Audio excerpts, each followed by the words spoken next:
खरीप हंगामासाठी परभणीतला शेतकरी सज्ज झाला असून शेतीची मशागत अंतिम टप्प्यात पोहोचले। नांगरणी मोगडणी यानंतर आता बळीराजा प्रतीक्षा करतोय ती पावसाची। यंदा परभणीमध्ये तापमानाच्या पाऱ्यानं 45 गाठले।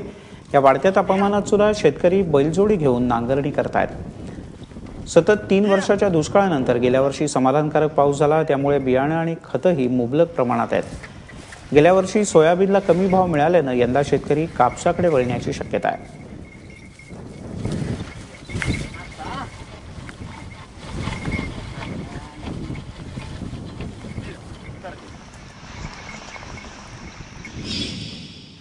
कामं आटोपलेली सगळी, आता फक्त पावसाचीच प्रतीक्षा आहे। पाऊस पडला की पेरणी चालू करायची, मग तूर, सोयाबीन, मूग, कापूस या पेरण्या करायच्या।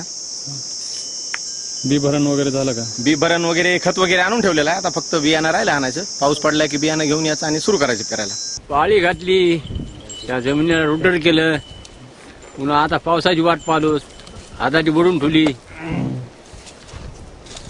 सोयाबीन पेरायचं, उडीद पेरायचा, तीळ, मूग।